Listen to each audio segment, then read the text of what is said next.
Flaxborough, late May. The market square had been unusually cheerful that morning, though not quite bustling, and certainly not threatening. The annual Flaxborough Garden Club flower show, a modest affair with an excessive devotion to roses, peonies and marigolds, was in full swing inside the town hall. Mrs. Trumbull, who presided over the event with the same stern satisfaction she brought to her allotment committee, frowned upon every display that dared to be slightly asymmetrical and quietly despised those entrants who employed cheating substances such as growth stimulants or imported compost. The townspeople, well practiced in the art of polite disagreement, ambled from exhibit to exhibit. Some whispered praise, others muttered doubts that could hardly be called constructive. Mr. Elliot, a retired solicitor whose capacity for moral judgment exceeded even his knowledge of horticulture, was heard opining that a prize-winning fuchsia might be a touch too perky for a Victorian sensibility, and a few nearby listeners nodded gravely. It was into this gentle hum that the first oddity arrived. Miss Prudence March, the Latin teacher at Flaxborough High, and a figure widely acknowledged as eccentric, yet entirely respectable, made her entrance carrying a small, rather battered tin box. There was no fanfare, but a peculiar hush descended when she set it on the table beside the dahlia exhibits. "What have you got there, Miss March?" whispered Mrs. Trumbull, her lips pursed as if the question itself were an intrusion on decorum.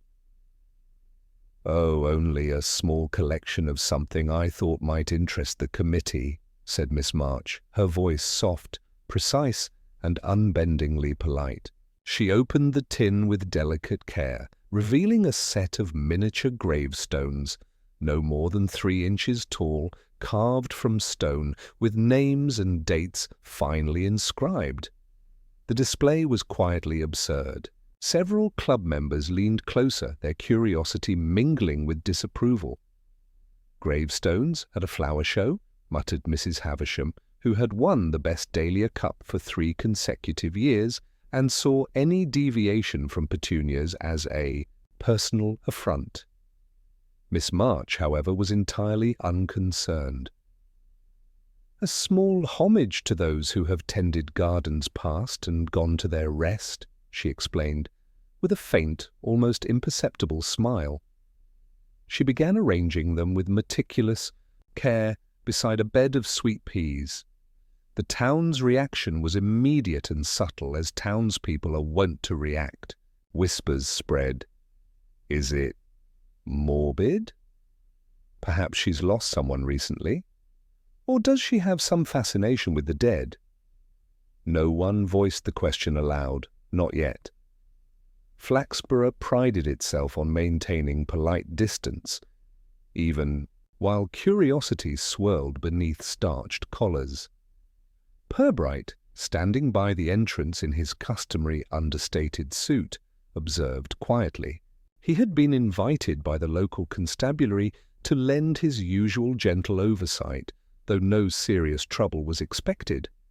He noted Miss March's precision, the slight tension in Mrs. Trumbull's shoulders, and the faint glances exchanged among the younger club members, who appeared more bewildered than alarmed. The incident might have passed as a mere eccentricity if not for the small, unmistakable click that followed. One of the miniature gravestones had toppled, not by accident, Purbright was sure of it, with a sharp, echoing clink against the polished wood of the display table. Everyone turned, and for a moment the room held its collective breath. Miss March's calm did not waver. She straightened the stone, murmured a gentle Latin phrase under her breath, and continued her arrangement. The crowd exhaled, unconsciously relieved, though the subtle tension lingered like a half-remembered dream. Purbright, observing without comment, filed the incident away with quiet care. Small details, he knew, often spoke louder than any shouted alarm. The flower show would continue, but a shadow, thin, almost invisible yet present, had already settled across the marigolds. By midday, Flaxborough had begun its usual practice, of transforming curiosity into gossip.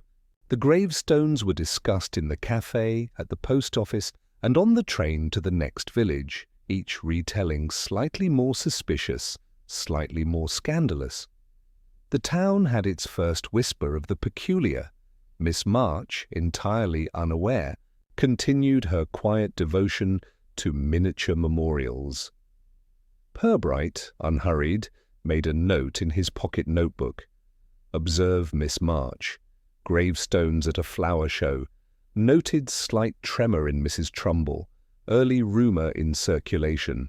Nothing overt yet. But it was, in the usual Flaxborough way, the beginning of a very small, very civil disturbance. By the following morning, Flaxborough was quietly alive with the echoes of Miss March's peculiar exhibit. Teacups clinked more sharply than usual in the Bluebird Cafe, where Mrs. Higgs, who ran the establishment with the kind of strict civility that only small-town proprietors possess, served buttered toast and gossip in equal measure. It's positively morbid. "If you ask me," Mrs. Havisham declared, to anyone who would listen, tapping her manicured finger on the edge of her teacup. "A flower show, and she brings gravestones. Gravestones, I say. What is the world coming to?" Across the table, Mr. Elliot, never one to miss a nuance, adjusted his spectacles and regarded the speaker with a mild frown. "Perhaps it is a comment on the transience of life, Havisham. A philosophical gesture, if you will, though one might expect such reflection at a poetry recital rather than amongst dahlias." "I call it plain strange," interjected Mrs. Piggott, whose half-interest in gardening was matched only by her full interest in the private affairs of everyone around her. "And I heard from Mrs. Trumbull herself that the stones fell. Yes, fell, as if they were not meant to be there. I dare say there is something unnatural about it." The cafe had become, for the moment, a theatre of polite alarm. Every patron added a nuance or embellishment to the story. Some suggested the gravestones were cursed, others whispered about a secret mourning period, and a few hinted that Miss March had been seen speaking to Mr. Elmsworth, the undertaker, a week earlier, though the precise nature of their conversation remained tantalizingly obscure. Purbright, who preferred the serenity of observation, had arrived quietly at the cafe mid-morning. He ordered a plain tea and a slice of fruit-cake, then settled into a corner where he could watch the ebb and flow of town conversation without being the focus of it. As he sipped, he noted the familiar patterns, the polite exaggeration of fact, the cautious distortion of motive, and the way the tiniest detail became, almost instantly, an object of conjecture. It was clear that the flower show incident had become the town's first scandal of the year. A scandal so mild that one could hardly call it scandalous, yet enough to rouse suspicions and whispers that would cling to the walls of Flaxborough for some time. By mid-morning, Purbright had already encountered 3 separate versions of the story. Each differed in subtle ways. In one, the gravestones had toppled deliberately. In another, Miss March had been observed placing them with a solemnity that suggested private mourning. In a third, Mrs. Havisham insisted that Miss March had muttered something in Latin that no one could or would understand. Purbright filed each version meticulously in his mind, noting which details were consistent and which were embroidered. The toppled gravestone, the Latin muttering, the quiet calm of Miss March herself, all converged on a single, understated point. There was something significant here, but not in the manner the town presumed. Later that morning, as he strolled past the town hall, Purbright observed a small crowd lingering near the notice board. The topic of conversation, unsurprisingly, was the flower show. A mother whispered to her daughter, "I hear she only does it for attention," while a schoolboy muttered that Miss March likes the dead more than the living. Purbright allowed himself a faint smile, the sort reserved for those who enjoy the precision of human predictability. By lunchtime, Purbright had been drawn into two private conversations. The first was with Mrs. Trumbull herself, who, upon noticing him approaching, stiffened with the mixture of pride and irritation that only a committee chair could muster. "Inspector," she said, her tone more formal than usual, "I hardly think it necessary to make a fuss over Miss March's little hobby.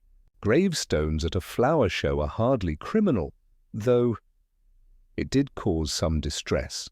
Her eyes narrowed slightly. "And Mrs. Havisham is quite sure she saw something untoward." Purbright inclined his head politely. "Distress is often the precursor to gossip, Mrs. Trumbull. Would you mind telling me exactly what you observed?" The committee chair recounted the event in measured tones, carefully emphasizing the falling gravestone and the peculiar expressions on Miss March's face, but never straying into dramatic territory. Purbright listened, occasionally nodding, never interrupting, allowing each observation to settle like sediment in a quiet pond. His second conversation was with Mr. Elliot, whose keen sense of social nuance made him a reliable source for understanding the undercurrents of Flaxborough life. The retired solicitor had arrived at the cafe precisely to offer a considered opinion. "It is a trifling matter," Elliot said, leaning forward over the table. "Yet one must consider the implications. Miss March is, by all accounts, a most respectable teacher, but there is an intensity to her manner, a devotion that borders on obsession. The gravestones are only an outward manifestation of her private fascinations." Purbright nodded, his expression neutral. "Fascinations can be quite instructive. It is often the quiet ones, the ones who appear most unremarkable, who hold the most particular inclinations." Elliot adjusted his spectacles and continued, "Indeed, and we must not overlook the social dimension. Flaxborough thrives on order and propriety. A small disruption, however benign, unsettles our equilibrium. It is not so much the gravestones themselves as the effect they have on those who value predictability." By mid-afternoon, the rumours had already begun to take on a life of their own. In the library, the librarian, Miss Cartwright, who enjoyed her role as a subtle social censor, warned anyone who would listen about the dangers of encouraging such morbid displays. Meanwhile, the butcher's assistant hinted at seeing Miss March returning late one evening to the churchyard, ostensibly to inspect the stones in the moonlight. Purbright, patient as ever, filed these accounts without judgment. What fascinated him more than the tales themselves was the pattern of embellishment, the careful way each citizen layered a personal bias over the facts. By the time he returned to the police station, he had compiled a mental map of the town's social dynamics, identifying those most likely to be provoked by a minor peculiarity and those inclined to protect their own reputations above all. Evening brought a mild rain, washing the streets of Flaxborough clean but leaving gossip untouched. Purbright, seated at his desk, began to piece together the subtle narrative threads. The gravestones, though trivial in themselves, had revealed tensions. Mrs. Havisham's need for superiority, Mrs. Trumbull's desire for order, Mr. Elliot's philosophical indulgence, and the quieter anxieties of the townspeople who feared anything outside the expected routine. Purbright made a note, brief but precise. Gravestones at flower show, town perturbed, gossip forming, Miss March calm. Observe interactions with Mrs. Havisham and Elliot tomorrow. Small details may illuminate motive, nothing overt yet. Even as he wrote, he considered the delicate balance of small-town life. Flaxborough had a way of amplifying the tiniest disturbances, twisting trivialities into mini-dramas, and in the process revealing the concealed layers of its inhabitants' characters. The gravestones were only the first ripple. By nightfall, the town had begun to settle back into its usual rhythm. Street lamps glimmered through the mist, shop shutters clattered closed, and the distant church clock tolled solemnly. But the conversation lingered in quiet corners, the cafe, the post office, even the trains that linked Flaxborough to neighbouring villages. Miss March, for her part, remained largely unaware of the attention, absorbed in her habitual preparation for the next day's Latin lesson. Purbright, looking out his office window, allowed himself a small, private thought. In Flaxborough, the unusual rarely strikes with violence. It is subtle, civil, almost genteel. Yet beneath civility lies a web of human foibles, pride, curiosity, and a touch of envy that can make the most ordinary occurrence a puzzle worth untangling. And, he reflected, this was only the beginning. The following morning, the sun broke through a thin layer of mist, casting a soft, obliging light over Flaxborough that made the town appear tidier than it truly was.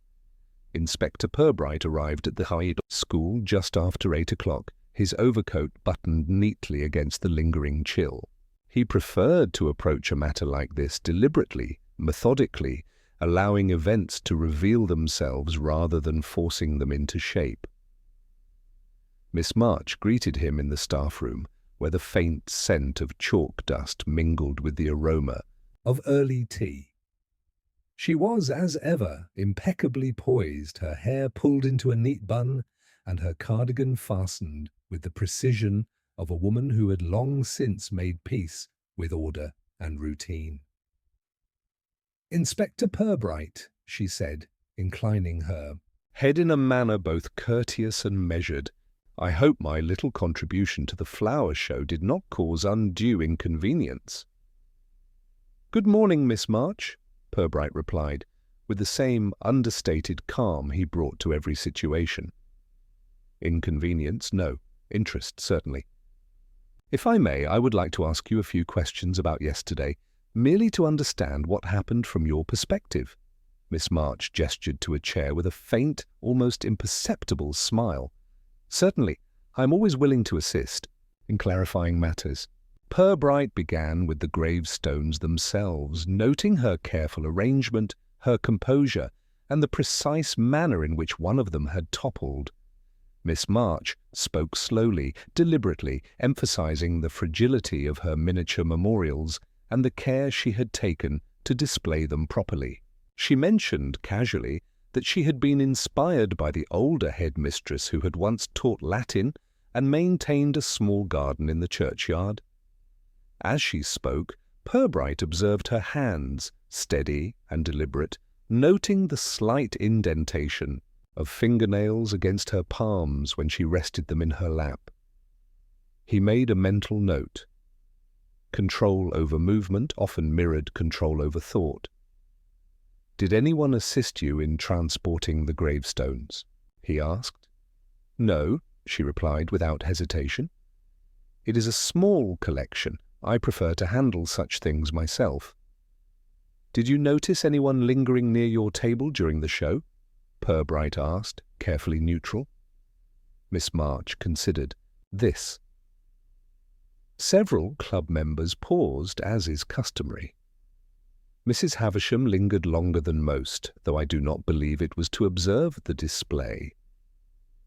She has particular standards regarding arrangement. And Mr. Elliot observed from a distance, making notes in a small notebook, I imagine for his own satisfaction. Purbright noted her precision in naming the observers. Each detail was a thread to be followed, however thin. After the interview, he moved on to speak with Mrs. Havisham herself. She was arranging new dahlias in her garden, an activity performed with such concentrated solemnity that it appeared almost ritualistic. When Purbright mentioned the flower show, her expression tightened. "It was entirely improper," she said, adjusting a blossom with meticulous care. "Gravestones in a flower show, it is a breach of taste, of decency, of, well, everything that maintains our social standards." "Did you speak with Miss March yesterday?" Purbright asked, carefully neutral. "I observed her, of course." She muttered something in Latin, though I cannot say what it was. Perhaps a charm, perhaps nonsense, but it was deliberate. "Deliberate," Purbright repeated softly. "And the gravestone that fell, was there anything unusual about it?" Mrs. Havisham hesitated, then frowned. It seemed purposeful.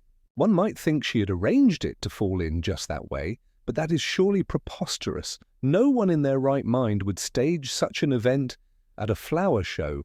Purbright did not comment. He simply recorded the statement, noting the slight tremor of indignation in her tone. Such tremors often concealed a more revealing truth. Next, he visited the cafe where Mrs. Higgs had prepared tea and scones in anticipation of conversation. The topic, naturally, was the gravestones. "There is a fascination with death," Mrs. Higgs observed, pouring tea with careful precision. "Miss March is always so studious, so polite, but there is something behind the eyes. One does not grow up with gravestones on the mind without a reason." Purbright nodded silently, listening, allowing the observations to settle into their natural order. People, he thought, often spoke more honestly when they believed their words were innocuous, when they did not suspect the significance others might attach to them. By midday, he had accumulated a modest but revealing set of observations. Miss March's unbroken composure, Mrs. Havisham's moral indignation, Mr. Elliot's quiet scrutiny, and the minor, almost imperceptible oddities that each witness revealed about themselves in recounting the incident. He returned briefly to the town hall, where he examined the display table. The fallen gravestone, now upright again, was ordinary in appearance, but significant in implication. Its weight, the angle at which it had toppled, and the careful positioning of its companions spoke, he noted, to a subtle choreography, one unlikely to occur entirely by accident, yet also difficult to categorize as deliberate mischief. By mid-afternoon, Purbright had begun to piece together a timeline. The gravestones had been set carefully, observed by at least 2 of the more notable townspeople, and one had fallen in a manner that suggested minor instability rather than intent. Yet the reaction of the crowd, the heightened attention, the whispered speculations, the rapid dissemination of partial truths had transformed a trivial occurrence into something far more socially potent. Returning to his office, Purbright reflected on human nature in Flaxborough. People were rarely malicious, he noted, but they were vigilant about propriety and appearance. An unusual event, no matter how minor, quickly became a mirror reflecting insecurities, ambitions, and the faintest resentments. Purbright made a deliberate note to revisit Mr. Elliot. The retired solicitor, who possessed a keen eye for nuance and a fascination with human behavior, might provide insight not into the gravestones themselves, but into the patterns of reaction they had provoked. Equally, Mrs. Havisham's precise indignation might conceal motives or grievances that were otherwise invisible. The late afternoon passed with quiet observation. Purbright visited the churchyard briefly, noting the aged gravestones and the neat, tended plots. The calm there contrasted sharply with the fluttering undercurrents of the town, a reminder that some attention, even to the dead, could be wholly innocent. Yet he filed away a small, curious detail, a faint trace of soil on one miniature gravestone, incongruous with its placement at the flower show, suggesting either preparation or handling that occurred outside public observation. By evening, the town had settled into its habitual rhythm, but Purbright could sense that the gravestones, though small and easily dismissed, had begun to stir something deeper, the possibility of secrets, even minor ones, surfacing under polite scrutiny. He recorded every detail, every nuance, aware that in Flaxborough the smallest misstep could illuminate the most ordinary character. He closed his notebook, noting the calm efficiency of his day's inquiries. Miss March remained composed, Mrs. Havisham remained morally certain, Mr. Elliot remained quietly watchful, and the townspeople remained delightfully predictable. And yet beneath the serene surface, subtle tensions and minor anomalies hinted at a story that would not remain merely quaint for long. Purbright allowed himself a brief private smile. The gravestones had toppled once. It was possible, he thought, that something far more revealing would soon follow. By the following morning, Flaxborough had arrived at a tentative consensus. The gravestone incident, peculiar though it was, demanded a culprit. The town, eager for resolution, had found one in Mr. Elmsworth, the undertaker, whose professional association with the dead made him a convenient figure onto which speculation could attach itself. Of course it must have been Elmsworth. Mrs. Havisham insisted during a brisk early morning stroll along the high street, her umbrella tapping in rhythmic insistence on the cobbles. Who else could bring gravestones to a flower show except someone used to handling them? And mark my words, he has the sort of quiet cunning that hides motives beneath a polished exterior. Her companion, Miss Cartwright, the librarian, adjusted her spectacles with a sigh. It is entirely plausible, Havisham, and I have heard from Mrs. Higgs that he was seen loitering near the town hall the afternoon before the show. Suspicious behaviour, if you ask me. The narrative gained momentum with each repetition. By mid-morning, the post office counter was humming with assertions. Elmsworth had a grudge against Miss March. Others claimed he fancied himself a practical joker, and still more insisted he had once muttered that the town took little enough care of its dead. Purbright, seated quietly at his desk in the police station, listened without interruption. He sipped his tea with measured patience, letting the buzz of certainty swirl around him. A visit to the town hall confirmed the trend. The committee, convened for what they believed was a routine planning meeting, spent an inordinate portion of their time discussing the gravestones. Mrs. Trumbull, always a defender of propriety, voiced her concerns in careful, almost judicial tones. "Mr. Elmsworth has a certain facility with stone," she said. "It is not beyond reason that he could have provided these, but the question remains, why would he? For amusement? Malice? I cannot imagine." Purbright made no immediate response, noting instead the subtle inflections in her voice and the hesitation in her phrasing. The town's readiness to assign blame relied less on evidence than on a perceived alignment between occupation and opportunity, a pattern familiar to anyone who had studied Flaxborough closely. Later he called on Mr. Elmsworth himself, who received him in the neat, shadowed office of the funeral parlour. The undertaker was a tall, lean man with a face that suggested discipline and discreet observance. His hands, clasped neatly on the desk, were clean, and there was a faint, lingering scent of polished wood and antiseptic about him. "Inspector Purbright," he said politely, inclining his head. "I hear I am suspected of impropriety." "Rumours are often indiscriminate, Mr. Elmsworth," Purbright replied, settling into a chair with his customary calm. "I am here to ascertain the facts. I hope you will be candid with me." Elmsworth inclined his head, his expression entirely composed. "I had no involvement with Miss March's display, nor did I provide the gravestones. I have indeed handled stones professionally, but my duty is to those who have passed, not to the whims of a flower show." "Were you present at the town hall yesterday?" Purbright asked. "I passed by, yes, delivering floral arrangements for a private client. I did not linger. I noticed the flower show from the doorway, then departed promptly." Purbright observed him quietly, noting the precision of his movements, the absence of any defensive twitch, and the consistent calm of his voice. The undertaker's professionalism, coupled with the lack of concrete opportunity, did not escape his attention. Returning to the street, Purbright noted the subtle undercurrent of town opinion. Shopkeepers, passers-by, and the cafe crowd all nodded sagely when the subject of Elmsworth arose.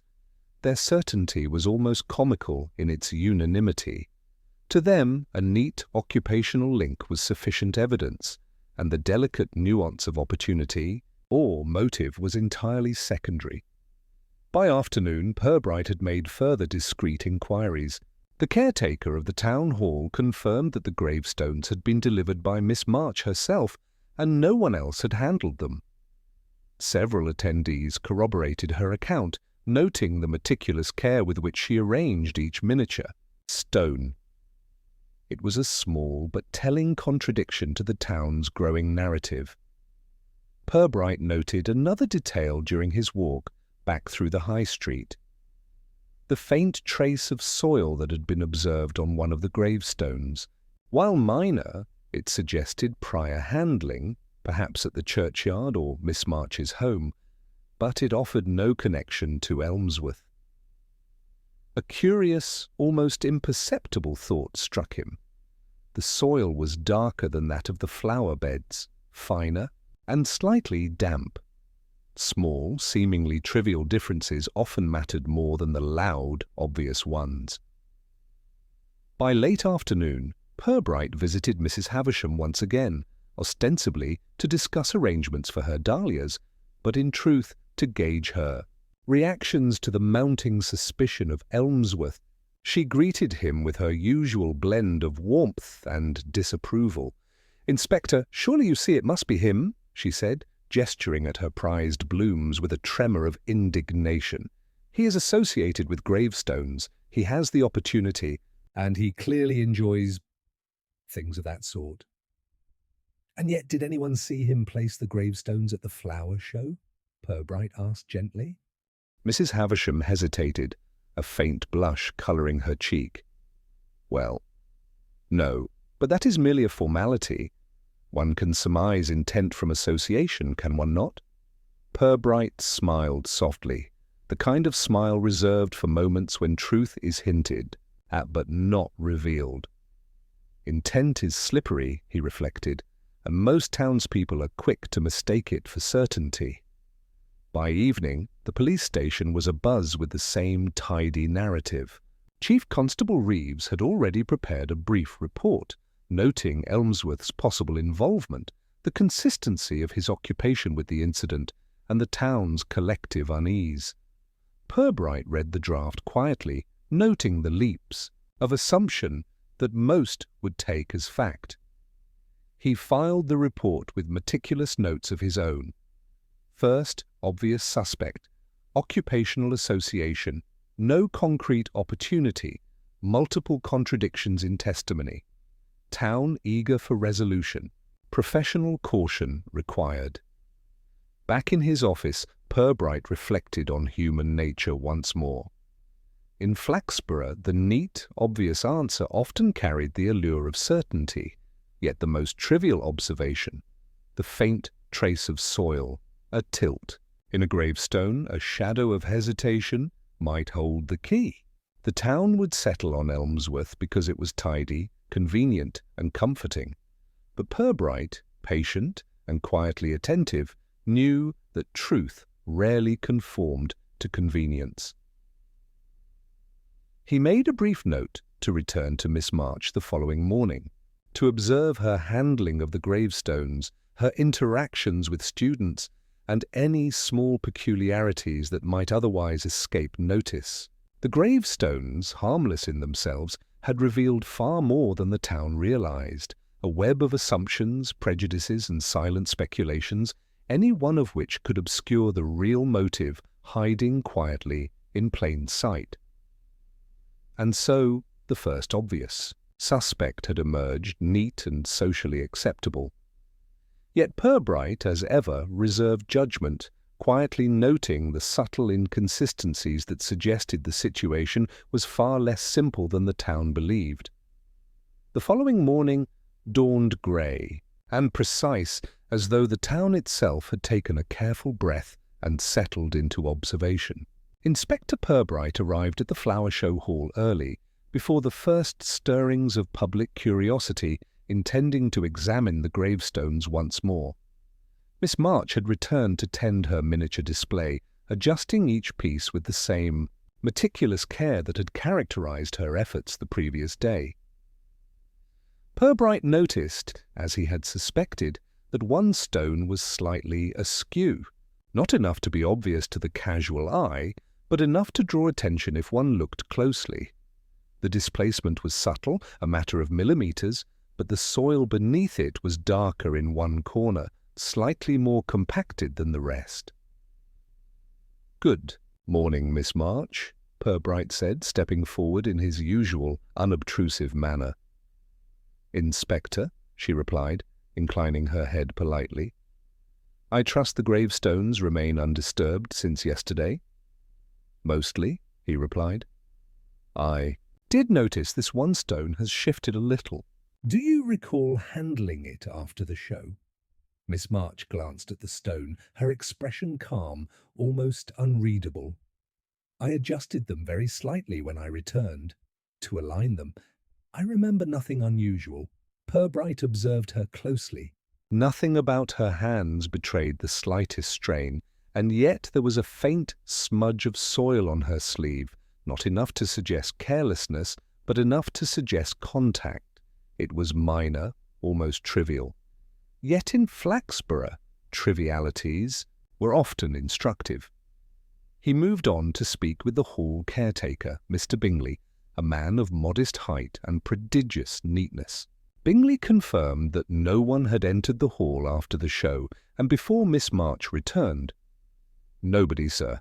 Doors locked, windows checked. I walked the floor myself." Purbright nodded, filing the statement. That meant the shift in the gravestone had occurred either during her own handling or at some point unobserved in transit. A subtle but important distinction.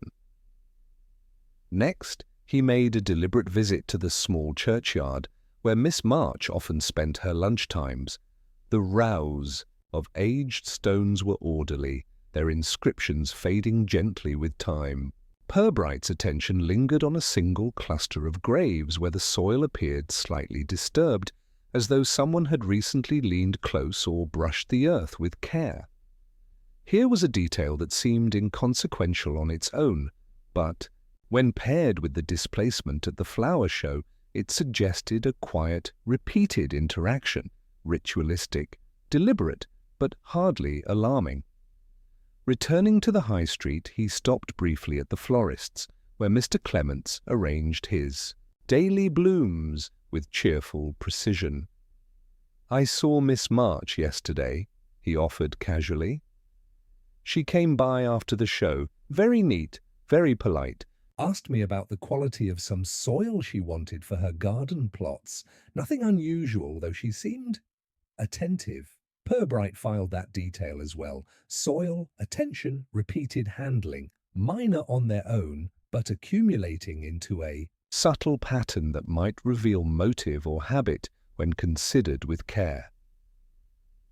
By lunchtime, the inspector returned to the town hall, where the flower show display had begun to attract a small, curious audience once again. Mrs. Havisham had arrived, her expression a mixture of indignation and fascination. "I see the stones have been straightened," she remarked sharply. "Why was one misaligned, I wonder? Surely that is careless."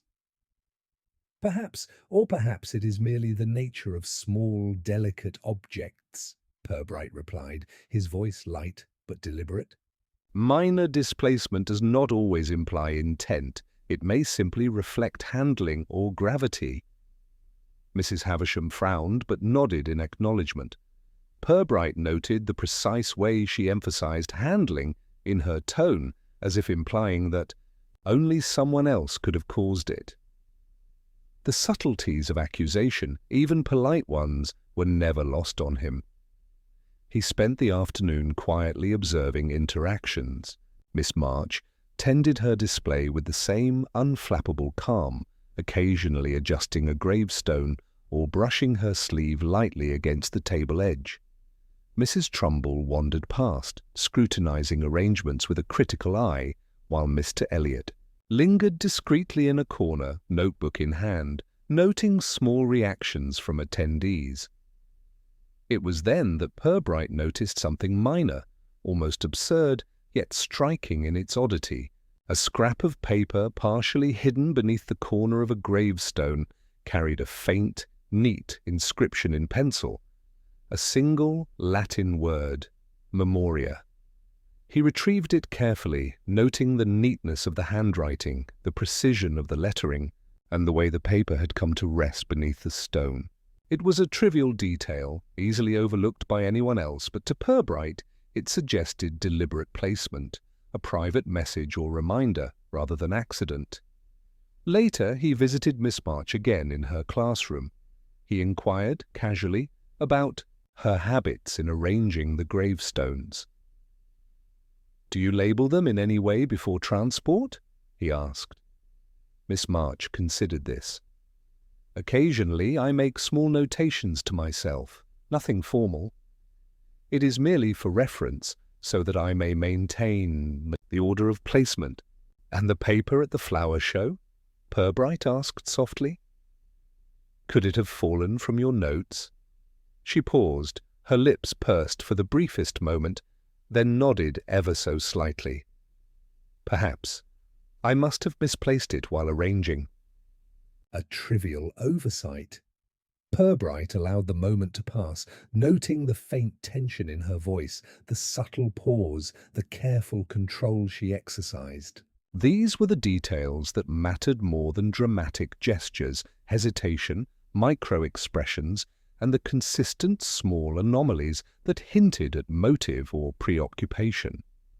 By evening, he had compiled a modest but telling collection of these oddities: displaced soil, repeated handling of delicate objects, careful inscriptions, and subtle micro-errors.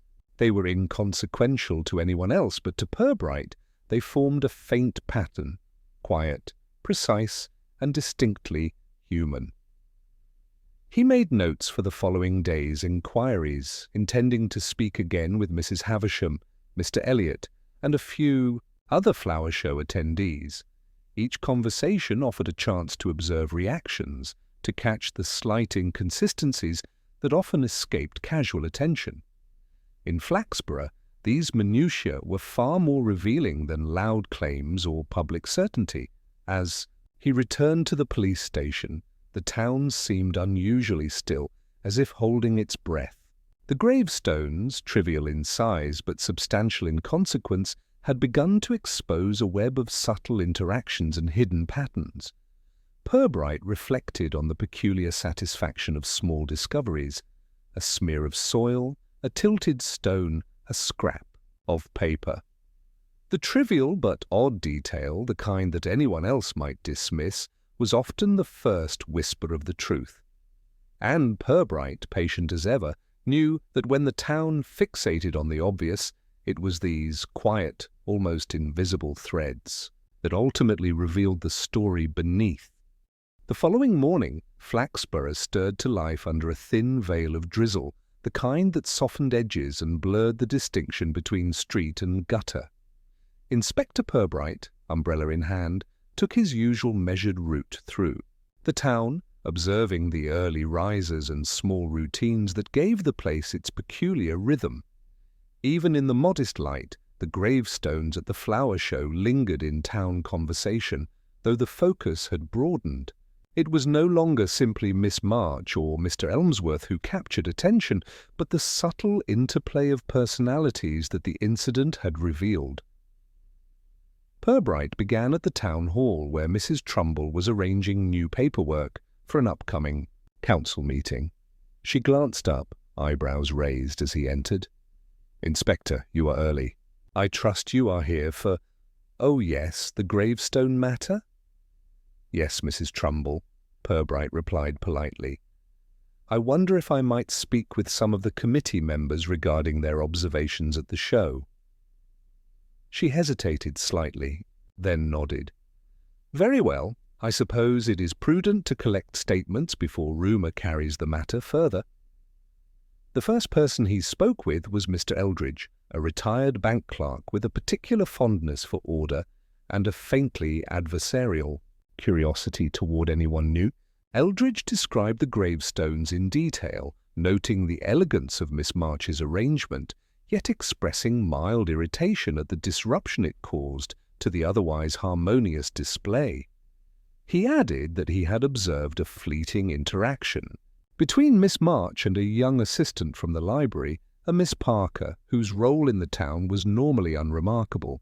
Eldridge suggested that Miss Parker's presence was superfluous, but acknowledged seeing her adjust a fallen miniature rose near the gravestones, a trivial act that nevertheless drew Purbright's interest. Miss Parker, when questioned, spoke in soft tones, emphasizing her desire to assist, yet repeatedly alluded to an unusual focus in Miss March's manner that had intrigued her. She noted that one gravestone in particular had seemed slightly heavier than the others and had required careful positioning. "It is curious," she said, tilting her head. "Why choose one slightly larger stone amidst such symmetry?" Purbright filed the observation quietly, noting the subtle attention paid to irregularity. Minor deviations, he reflected, often carried a meaning lost on casual observers, but clear to those who study intent. Next, he visited the small haberdashery where Mrs. Fenton, a woman who prided herself on precise needlework and accurate memory, commented on the crowd's reaction to the display.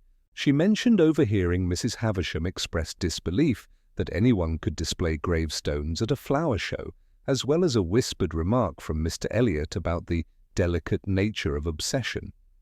Both statements, innocuous on the surface, revealed the emotional temperature of the town, curiosity tempered by social caution, admiration shaded with suspicion. By mid-morning, Purbright turned his attention to the churchyard once more. He spoke with Mr. Chapman, the groundskeeper, whose primary concern was the upkeep of graves and hedges, but whose minor observations were, to Purbright, telling. Chapman noted that a few gravestones had been shifted in recent weeks, possibly by children, and that Miss March had requested assistance in selecting soil from a particular plot. The careful selection of soil, repeated handling, and meticulous observation matched the pattern he had noted at the flower show. Purbright paused, considering the implications. The gravestones themselves were insignificant, yet the ritual of care, the repeated attention to detail, and the quiet scrutiny of objects that others overlooked formed a consistent behavioral pattern. These were the threads he intended to follow. Returning to the high street, he made a point of speaking with Mr. Clements, the florist, whose blooms had been a minor yet persistent feature of the flower show. Clements noted that several attendees had commented on the unusual gravestones and that Miss March had asked for particularly fine soil to ensure the miniature stones were stable. "She is meticulous," Clements remarked. Most people would not notice the difference, but she insisted, a curious degree of devotion to something that seems unusual. In the cafe, Mrs. Higgs served tea with her usual careful precision, interjecting observations about Mrs. Havisham's increasing indignation. "She frets over appearances," Mrs. Higgs said, leaning slightly forward. "It is not the gravestones themselves, you understand. It is that they upset the order she expects. She cannot abide unpredictability." Purbright allowed the remark to settle. Order and expectation, he reflected, often govern the reactions of townspeople more strongly than morality or reason. Understanding that emotional landscape was essential to discerning the true story behind the gravestones. Later in the afternoon, he returned to the flower show hall to observe the ongoing interactions. He noted the gentle scrutiny of the attendees. Children hovering near the gravestones, quietly curious, Mrs. Trumbull adjusting small floral displays with faint irritation, and Mr. Elliot recording minute observations with understated precision. The patterns of attention, small as they were, suggested a town delicately attuned to disruption, yet eager to maintain civility. It was then, in the quiet hum of the hall, that Purbright noticed a subtle, almost imperceptible shift in Miss March's behavior. She moved with the same grace and focus, yet her eyes lingered slightly longer on the central gravestone, the one previously displaced, than on the others. There was no overt reaction, no dramatic gesture, merely a careful, deliberate inspection. By evening, Purbright had compiled his notes, repeated handling of gravestones, careful attention to minor irregularities, subtle interactions with others, and faint signs of habitual ritual. The pattern was clear. Someone devoted considerable energy to observing, arranging, and monitoring small details. And while the town had fixated on Mr. Elmsworth as a convenient suspect, these observations suggested a different focus, one centered on the meticulous, quietly obsessive habits of Miss March herself. He made a note to revisit Mrs. Havisham the following morning, not to challenge her assumptions, but to observe her responses to carefully framed questions. Social dynamics, in Purbright's experience, often revealed more than direct interrogation. Returning to his office, he reflected on the town's fascination with neat conclusions. Flaxborough preferred tidy explanations, convenient suspects, and rapid moral certainty. Yet in practice, life, like miniature gravestones at a flower show, rarely conformed to expectation. Minor details, unnoticed or dismissed, often carried the weight of the entire narrative. Purbright made one last note before leaving. Pattern emerges, repeated handling, subtle observation, careful alignment. Town's focus on Elmsworth convenient, but likely misplaced. Watch interactions tomorrow. Minor gestures may reveal intent. As the evening mist settled over Flaxborough, the town seemed to exhale a quiet sigh, returning to ordinary routines, while the gravestones, small and innocuous, had quietly exposed a lattice of human behavior and hidden patterns.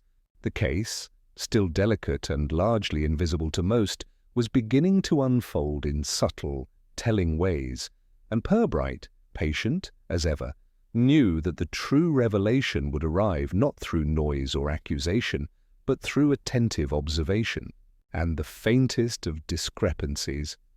Flaxborough woke the next morning to a curious unease.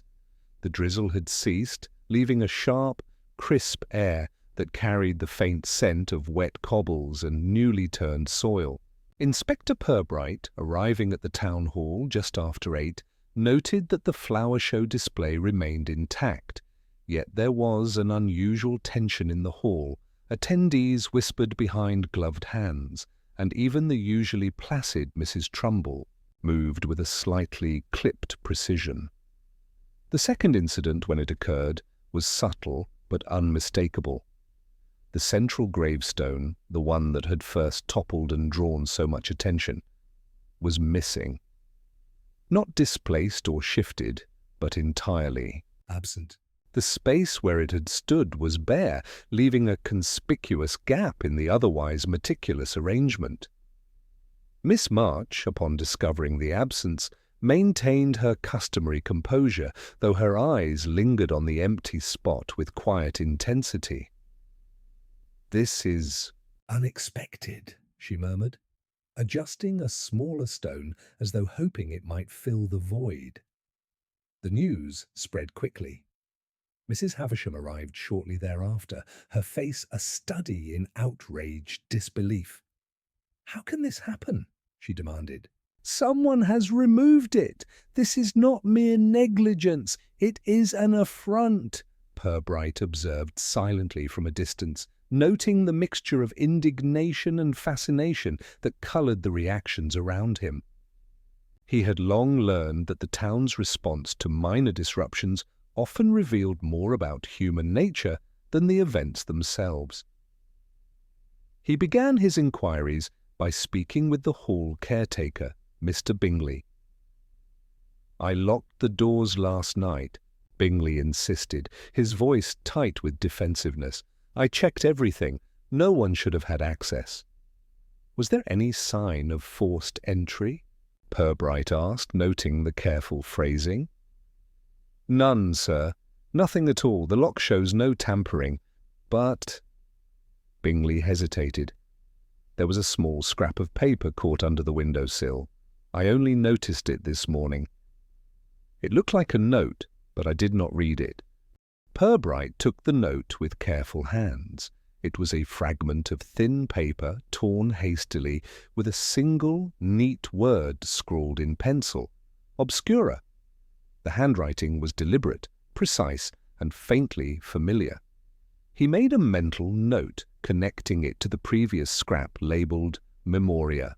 The pair suggested intention and purpose rather than accident.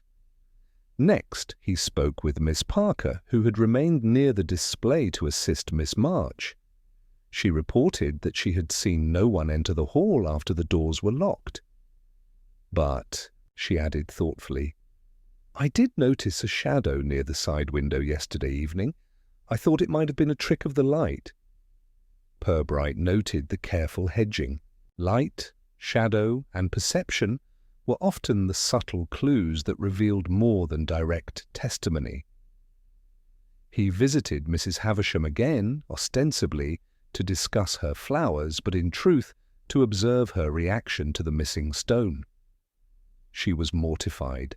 "This is intolerable," she said, tapping a gloved finger on the table. "A display of death made for admiration, and yet it has been violated. It is scandalous." "Do you suspect anyone in particular?" Purbright asked, in his usual neutral tone. Her gaze flickered, almost imperceptibly, toward Mr. Elmsworth, whose funeral parlour stood only a few streets away. I suppose the obvious choice is Mr. Elmsworth," she admitted, almost reluctantly. "He is connected to such matters, is he not?" Purbright noted the faint hesitation in her voice, the slight shift in posture. Suspicion, he reflected, was often a delicate performance rather than a reflection of certainty. By mid-morning, the pattern of observation had expanded. Mr. Elliot, present once again with notebook in hand, had recorded the reactions of various attendees, noting the subtle anxiety of Miss Parker and the quiet resignation of Miss March. His observations, though framed as neutral, revealed the interpersonal tensions heightened by the missing stone. Purbright paid particular attention to the soil. Around the display, a faint smudge on one of the smaller gravestones indicated recent handling. The soil differed slightly from that of the flower show beds, denser and darker, consistent with what he had noted previously. He filed the detail carefully. Someone had moved the gravestone with attention, perhaps ritual, perhaps purpose, leaving behind an almost imperceptible trace. Returning to the churchyard, he sought Mr. Chapman, the groundskeeper, to compare the soil characteristics with that of the missing stone. Chapman confirmed a small area of recently disturbed earth beneath a lesser-used plot near the rear gate. The soil was darker, fine and slightly damp, a near match to the fragment of earth left on the gravestones. Purbright noted quietly that the pattern suggested movement from one controlled environment to another, not random handling. By afternoon, Purbright observed Miss March with deliberate attention. She tended the remaining stones with calm precision, occasionally glancing toward the empty space where the central stone had stood. There was no overt agitation, only a faint, almost imperceptible tightening of her jaw and a slight narrowing of her eyes, details that to the unobservant could seem negligible, but which spoke volumes to a careful investigator. He arranged to speak with Mr. Elmsworth once again. The undertaker, polite as ever, denied any involvement with the missing gravestone. "I assure you, Inspector, I have neither motive nor opportunity," he said evenly. "My concern is for the departed and their families, not for flower shows or miniature stones." Purbright noted his calm demeanor, the same professional precision he had observed before. There was no tremor, no defensiveness beyond polite assertion. Yet he kept the statement on record, noting that opportunity, motive, and habit were all elements to weigh carefully. Evening approached, and the town had grown quietly restless. Conversations in the cafe and along the high street circled the incident. Speculation, conjecture, and polite outrage mingled freely. Some suggested theft, others hinted at a private lesson in humility for Miss March, and a few quietly wondered if the stones themselves had been moved by natural causes. Purbright, however, focused on the pattern emerging from minor details. Repeated handling, subtle traces of soil, precise inscriptions, and now the disappearance of the central stone. These incidents, small in isolation, suggested intention rather than accident. And yet, the town's first obvious suspect, Mr. Elmsworth, seemed increasingly unlikely. As he returned to his office, he reflected on the quiet tension that had developed. The second incident had shifted the investigation from a neat assumption toward something more intricate, more deliberate, and less immediately apparent. It was no longer a simple matter of occupational association. The web had expanded to include ritual, observation, and subtle manipulation. Purbright made a final note for the evening. Second incident confirms deliberate movement. Town opinion still fixed on Elmsworth. Soil and inscription suggest repeated handling and purposeful placement. Observe Miss March closely. Minor gestures may reveal intent. Continue quiet inquiries with all key witnesses tomorrow. The mist thickened as night fell, curling around the cobbled streets of Flaxborough. The gravestones, small and silent, had become a language of their own, conveying intention and human quirks that only a careful observer could interpret. And Purbright, patient as ever, understood that the most significant revelations often arrived quietly, in the faintest of gestures or the most trivial of details. That evening, after the flower show hall had been cleared and the streets of Flaxborough had fallen into their familiar quiet rhythm, Inspector Purbright returned to his office. The lamplight cast gentle shadows over his desk, illuminating a neat stack of notebooks and observation sheets. He poured himself a modest cup of tea, stirring slowly, allowing the steam and warmth to settle his thoughts. The case, as it now stood, was no longer about a simple misplacement of gravestones. The second incident had shifted the investigation into a subtler realm, one where motive, habit, and human quirks mattered more than the overtly suspicious. He leaned back in his chair, fingers interlaced, and considered the personalities he had observed.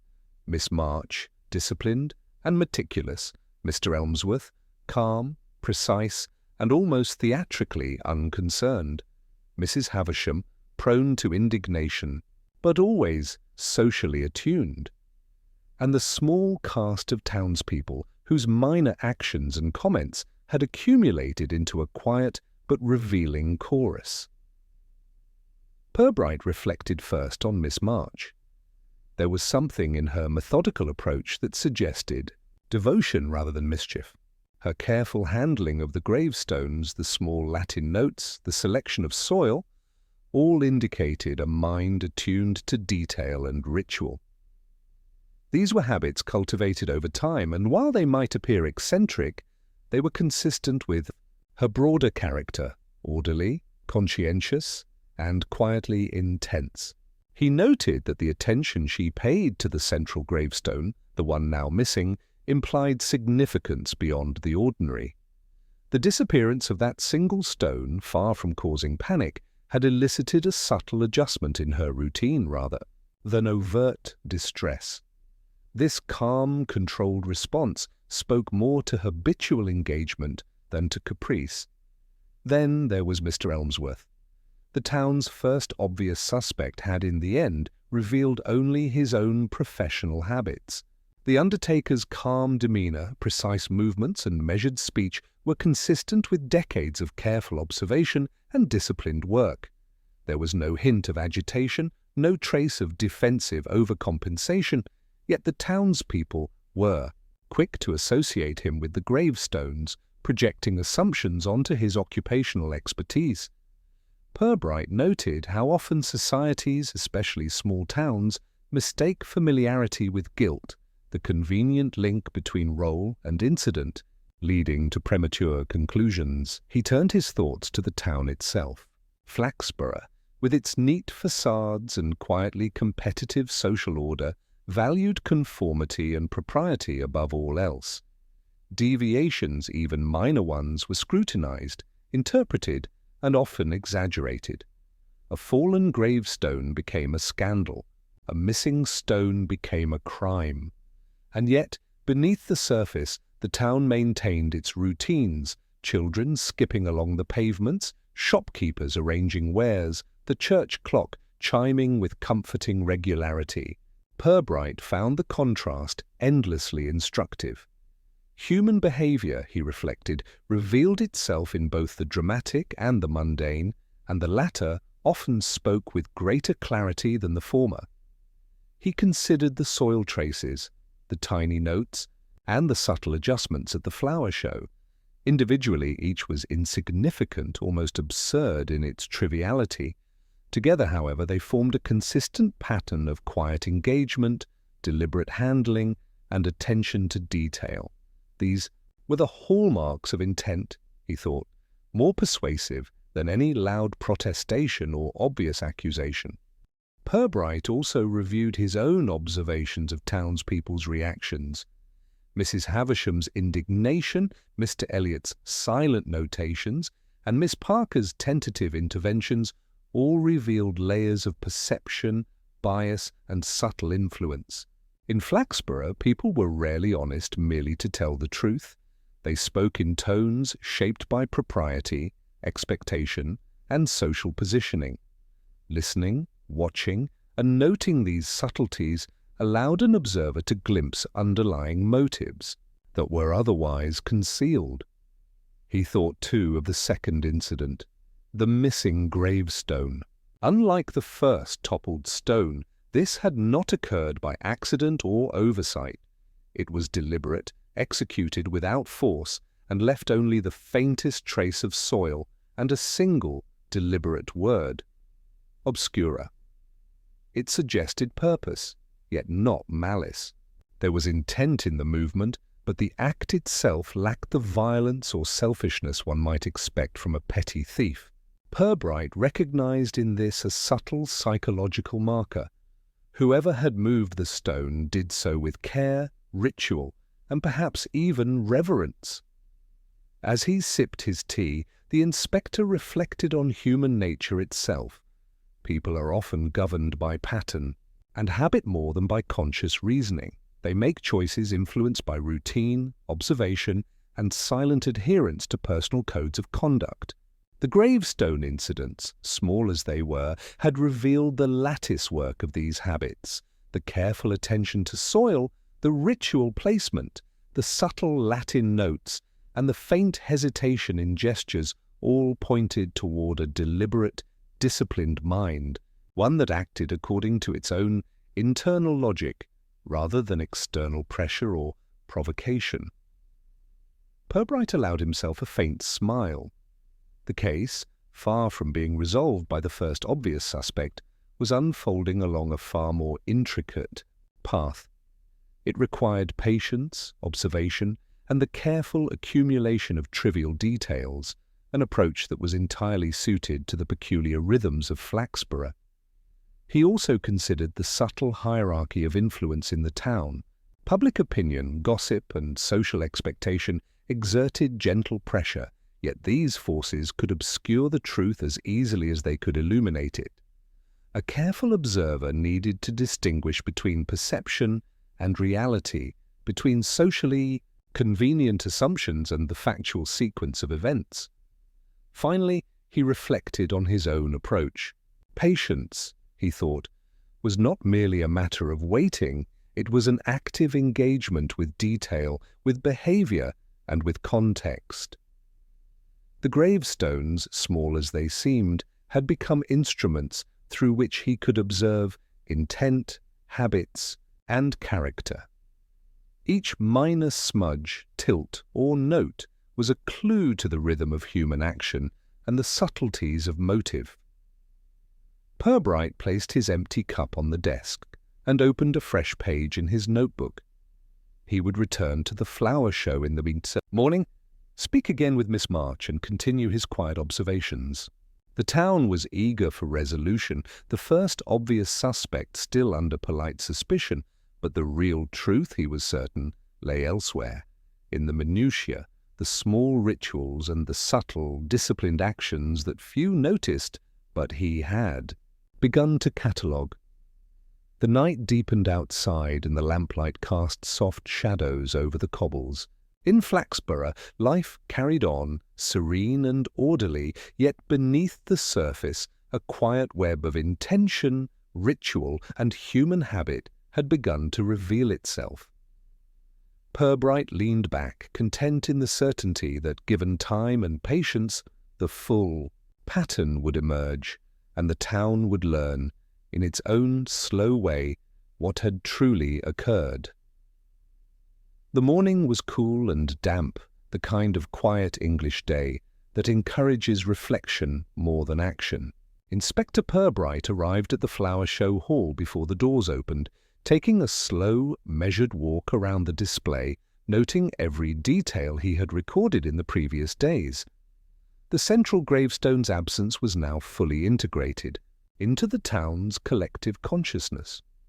The whispers, nods, and sideways glances had begun to form their own pattern of expectation. Purbright had decided it was time for a subtle test, a carefully constructed observation designed to elicit reactions without direct confrontation. He would not ask questions bluntly. Instead, he would manipulate small elements of the environment to see how the true actor responded. The key, he reminded himself, was in restraint. The test must appear incidental, almost accidental, to all but the sharpest observer. He placed a small scrap of paper atop the empty pedestal where the missing gravestone had stood, inscribed with another single Latin word, custos. The handwriting was deliberately similar to that of the previous scraps, memoria and obscura, and the placement ensured it would be noticed, yet he remained at a distance, partly obscured behind the hall's structural pillars. Within minutes, Miss March entered, carrying her usual satchel and clipboard. She moved with precise, deliberate motions, her eyes scanning the hall as if counting each detail and checking for irregularities. Her gaze fell on the scrap of paper. She hesitated, ever so slightly, before leaning forward to read the word. A faint tightening around her eyes, barely perceptible, betrayed recognition rather than surprise. She smoothed the paper gently as, though adjusting an object in its proper place, then straightened and stepped back, glancing around the hall with the faintest flicker of uncertainty. Purbright observed quietly, noting the subtle modulation in her behavior, her pause, her adjustment, and the careful way she oriented herself in relation to the paper indicated ownership of the prior notes, a quiet, habitual engagement with the inscriptions. No one else in the hall had the same immediacy of recognition. Mrs. Havisham arrived moments later, pausing to observe Miss March. "Goodness, that is peculiar," she said, voice tinged with polite curiosity. "Another note?" "Yes," Miss March replied, her tone even, almost rehearsed, yet she did not conceal the slight blush of attention that lingered in her cheeks. "I suppose someone wishes to continue the previous exercises." Purbright's lips twitched in the faintest of smiles. The test was proceeding as he had anticipated. Subtle cues were drawing genuine reactions from the responsible party, while the town's curiosity remained focused on other narratives. Later, he orchestrated a second, even subtler interaction. While conversing with Mr. Elliot under the guise of casual observation, he allowed the conversation to drift toward the flower show display, mentioning hypothetically the possibility that a gravestone might have been returned without anyone noticing. "It is curious how quickly objects reappear in unexpected places," he remarked lightly. "Sometimes people misplace things, sometimes they place them deliberately, though unintentionally." Miss March, who had remained in the hall arranging smaller stones, caught the comment. Her hands paused mid-adjustment, and her eyes flicked toward Purbright with a quick, measured glance. It was almost imperceptible, but he recorded it nonetheless. The reaction was immediate and controlled. She returned to her task, yet the micro-expression indicated cognitive engagement, a recognition that he was indirectly probing her awareness. By mid-morning, the hall had filled with observers, but Purbright maintained his discreet monitoring. Mrs. Trumbull fussed over minor floral arrangements, Mr. Clements adjusted a vase of chrysanthemums, and Miss Parker hovered with notebook in hand, pretending casual interest while watching the interactions of others. Every gesture, glance, and hesitated motion was data. He observed Miss March subtly moving the empty pedestal, aligning it with faint precision, her movements almost ritualistic. She then retrieved the first 2 scraps of paper, folded them neatly, and placed them into her satchel with careful attention. The behavior was consistent, deliberate, and, crucially, habitual. Only someone who had orchestrated or interacted with the notes in the past would exhibit such care. Purbright allowed himself a moment to reflect. The small, measured actions he had observed, micro-pauses, careful handling, selective attention, revealed more than direct testimony ever could. Human nature, he reminded himself, often manifested in ritualized behavior, in the unconscious need to order one's environment, and in the private satisfaction of correcting or completing a task. These were patterns invisible to the casual observer, but entirely apparent to a careful and patient detective. Later, when the hall cleared for a brief pause, Purbright approached Miss March directly, in a tone deliberately neutral and without accusation. "Miss March," he began, "I trust your gravestone arrangements are proceeding satisfactorily." She looked up, meeting his gaze without hesitation. "Yes, Inspector. It is important to maintain the proper order," she replied, her tone courteous but firm. "Indeed," he said lightly, allowing a faint pause. "I have noticed the scraps of paper. Latin, I believe." Her lips pursed very slightly and she inclined her head. "I keep notes to assist with placement and alignment. It helps me maintain consistency," she explained. There was no overt defensiveness, merely a calm, measured explanation that aligned perfectly with the habitual behavior he had observed. Purbright nodded. "Of course, consistency is admirable." His tone remained neutral, almost conversational, yet he observed the slight modulation in her speech, the careful balance between transparency and restraint. The test had achieved its purpose. The subtle interventions, the deliberate placement of notes, and the indirect conversation had elicited confirmation of pattern and intent without overt confrontation. By evening, he returned to his office, satisfied that the sequence of observations, small manipulations, and careful questioning had confirmed his suspicions. The minor rituals, repeated handling, and precise attention to the gravestones were not anomalies. They were the work of a deliberate, disciplined mind, one whose engagement with the objects and the inscriptions was habitual and purposeful. Purbright sipped his tea, allowing the quiet satisfaction of progress to settle over him. The town's focus on Mr. Elmsworth had been convenient but misleading.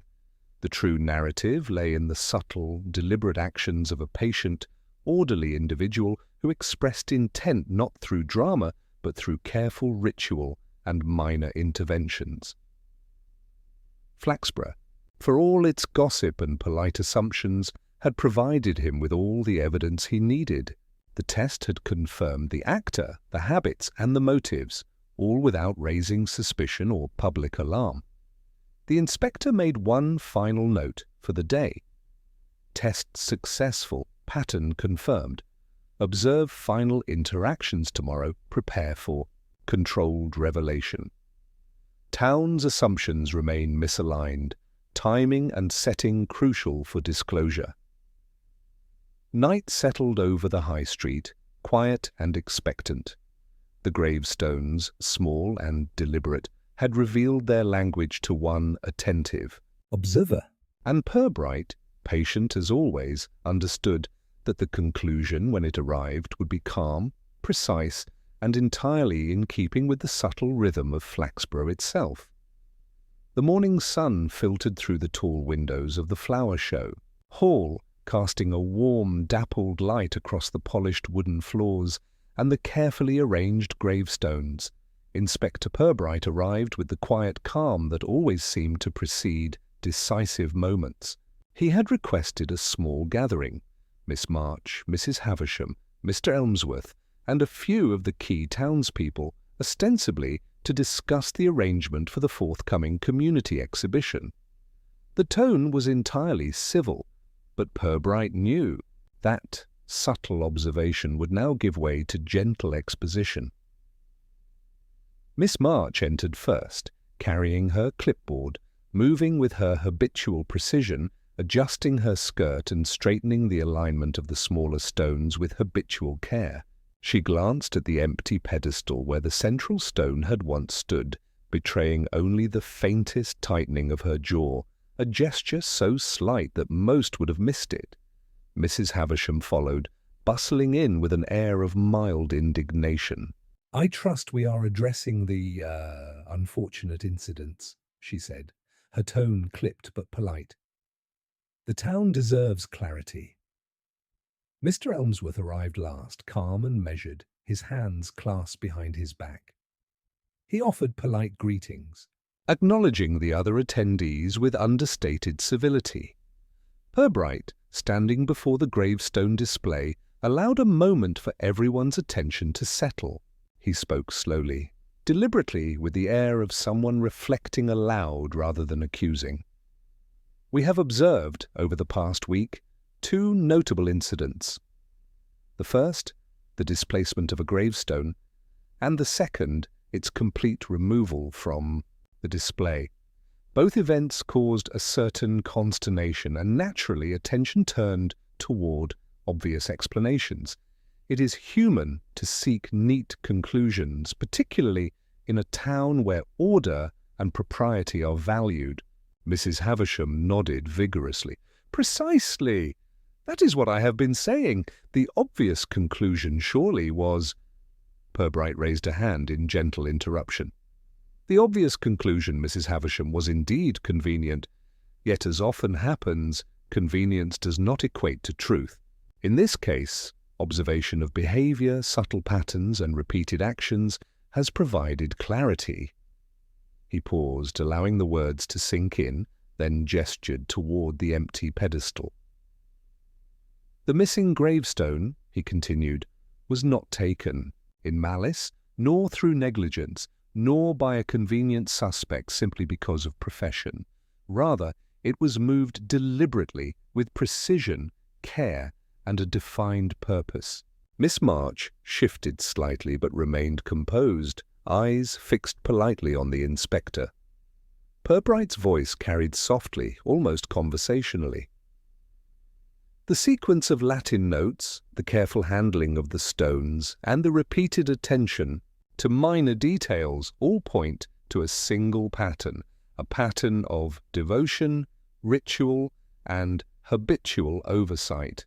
Each note, each movement, each adjustment was executed with quiet purpose, consistent with the routines and observations of someone intimately involved with these gravestones. He stepped closer to the display, hands clasped behind his back, eyes scanning the small arrangement. "Miss March, your meticulous care, the precise soil selection, the inscriptions, and your repeated interventions, these were not incidental. They were habitual, orderly, and entirely consistent with your character. The two incidents were not mischief nor theft, nor interference from an outside party. They were expressions of careful attention and deliberate engagement with the objects in question." A faint exhalation was audible from Mrs. Havisham, who looked between Purbright and Miss March with a mixture of astonishment and reluctant understanding. Purbright continued, turning slightly to encompass the entire group.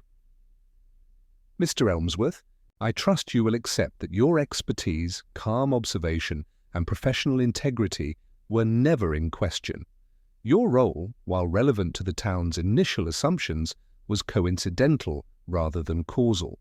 And as for the notes, memoria, obscura, and custos, they were intended not to communicate with the public, but to structure and document the ritual of care applied to each stone." Miss March inclined her head, a small, polite acknowledgement. "Yes, Inspector, I wanted to ensure the display reflected both respect and precision." "The gravestones, even miniature, deserve careful placement." Purbright allowed a faint smile. "Indeed? What seemed to the casual observer as disruption or irregularity was, in fact, a disciplined sequence of observation, adjustment, and note-taking. Your engagement, Miss March, exemplifies the quiet devotion one can bring to routine tasks, transforming them into exercises of care rather than mere placement." Mrs. Havisham, still slightly aghast, interjected gently. "But two incidents. Surely the town has reason to be concerned." "Concern is natural," Purbright replied, his tone courteous, almost conversational. "Yet the incidents themselves, when observed closely, reveal not malice but intention governed by method and habit. The gravestones were never at risk of harm. The adjustments, while unannounced, were entirely controlled. In short, the town's perception of disorder was not matched by actual disorder. The disruption was perceptual, not factual." He paused again, allowing the group to absorb the explanation. Flaxborough, like any community, is inclined to favor neat solutions, to assign blame quickly, and to elevate small disturbances into scandal. Yet, careful observation demonstrates that human behavior is often governed more by ritual, habit, and personal codes than by apparent motives or superficial evidence. Miss March gave a small, controlled smile. "I suppose the town prefers simple narratives," she said, almost ruefully. Purbright inclined his head, a trace of dry humor in his expression. "Indeed, and yet it is precisely within the subtlety of ordinary routines that truth most often resides. The gravestones, small though they are, revealed not a crime, but character, discipline, attention, and a quiet form of devotion." There was a moment of silence, a collective intake of breath, as the town's initial assumptions gradually gave way to understanding. Mr. Elmsworth nodded, satisfied, while Mrs. Havisham adjusted her gloves and inclined her head, still processing the reversal of her initial indignation. Purbright concluded, his tone calm, measured, and entirely civil. "Let us consider the matter resolved not with judgment but with observation and understanding. The gravestones remain, the town's decorum preserved, and the subtle lessons of care, habit, and attentive observation acknowledged. The gathering dispersed with quiet murmurings, the tension of the past week slowly dissipating. Miss March returned to her pedestal, adjusting stones with habitual precision, while Mrs. Havisham, though still slightly flustered, resumed her scrutiny of floral arrangements. Mr. Elmsworth, polite as ever, offered no further comment, and the town's social rhythm reasserted itself with gentle inevitability. Purbright, standing alone amid the arrangement, allowed himself a small, private satisfaction. The test had confirmed the patterns, the observations had aligned, and the town's minor scandal had been resolved with civility and accuracy. He made a brief note in his journal, revelation complete. Incidents intentional but controlled and habitual. Town perception misaligned. Case closed through observation, not accusation. The lamplight caught the edges of the gravestones, their careful alignment once again unbroken, and for the first time since the incidents, the hall seemed entirely at peace. The morning air in Flaxborough was unusually clear, carrying with it the faint scent of dew-soaked cobbles and distant woodland. The flower show hall had reopened to the public, but the gravestones were now arranged with a serene exactitude, the empty pedestal restored to its proper place, and the Latin notes neatly tucked into Miss March's satchel. The town had absorbed the revelation with its customary blend of curiosity and civility. Inspector Purbright walked the quiet streets, observing the subtle readjustments in social behaviour. Mrs. Havisham, for instance, had returned to her floral inspections with slightly tempered authority. Her indignation softened into polite vigilance. Mr. Elliot, notebook in hand, lingered near the hall, recording the movements and gestures of townspeople with the detached precision that had become his habit. Miss Parker continued to hover near Miss March, her notebook occasionally lifted in casual observation, yet she now did so with a subdued awareness of where the truth lay.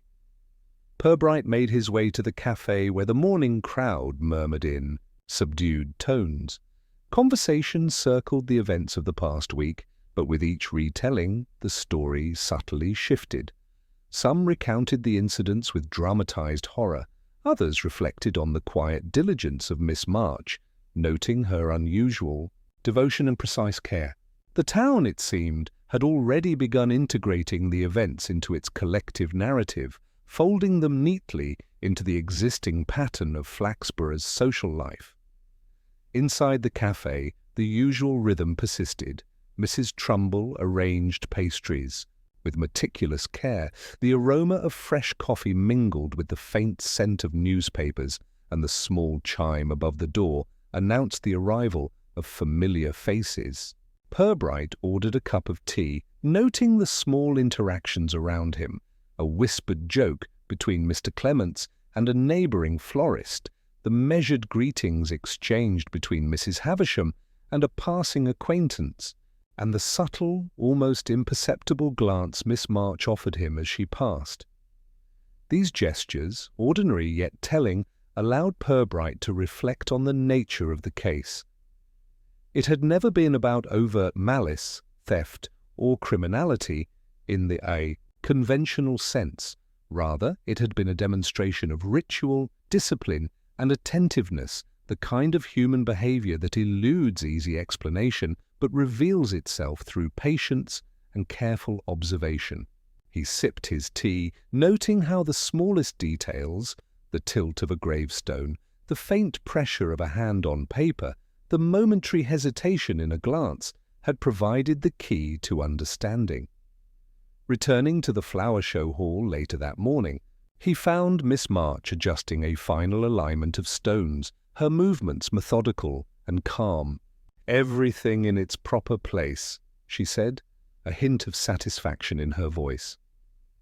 "Indeed," Purbright replied, observing the symmetry and precision. "Your attention to detail has ensured the display is restored, both physically and socially." Inclined her head politely. "I suppose some things are more important than others," she remarked, almost as an afterthought. Purbright allowed a faint smile, noting how the act of observation and the ritualized handling had provided insight into both character and intent. The town's initial assumptions about Mr. Elmsworth the indignation of Mrs. Havisham, and the tentative curiosity of Miss Parker all reflected the way social perception could obscure subtle truth. By mid-afternoon, the hall was once again quiet, save for the occasional footfall or distant murmur. Purbright reviewed his notes, the careful record of movements, soil traces, and micro-behaviors compiled into a coherent understanding of the incidents. He had observed the minor rituals, the deliberate adjustments, and the disciplined interactions that had resolved the town's perplexity without public scandal. The case, now complete, had unfolded entirely through patience, observation, and discreet intervention. Outside, Flaxborough resumed its familiar rhythm. Children played along the pavements, shopkeepers arranged their goods with characteristic precision, and the church clock chimed with a steady, reassuring regularity. The town's minor turbulence had passed, leaving only faint ripples in social perception, a subtle recalibration of assumptions and expectations, quietly absorbed into collective memory. Purbright returned to his office in the late afternoon. The desk was neat, papers organized, pens aligned, the space reflecting the same order he observed in Miss March's careful handling of gravestones. He sat, pen in hand, and made a final entry in his journal. Case concluded. Incidents intentional, but controlled. Observations confirm habitual and disciplined behavior. Town perception corrected without public scandal. Lessons in subtle human motives reinforced. He paused, gazing briefly out the window at the cobbled street below. A soft breeze rustled the leaves along the high street, carrying with it the faint hum of daily life. Shop doors opening and closing, the clip-clop of a distant carriage, and the muted conversations of townspeople absorbed in their routines. In the quiet, orderly rhythm of Flaxborough, the minor disturbances of the past week had settled into the background, their lessons quietly integrated into social memory. Purbright leaned back, hands folded, satisfied in the knowledge that the pattern had been discerned, the actors observed, and the town allowed to maintain its appearance of normality. As always, the work of careful observation, patience, and subtle inference had revealed what spectacle and accusation could not. The light outside softened, hinting at evening. Purbright closed his journal, stood, and allowed himself a moment to enjoy the tranquil certainty that, in a town like Flaxborough, the smallest details often carried the weightiest truths. He placed his pen carefully in its holder, straightened the papers on his desk, and finally exhaled, ready to return to the quiet rhythm of paperwork and reflection. Outside, the town continued its orderly passage through the afternoon, serene and undisturbed, the gravestones standing neatly in their assigned places.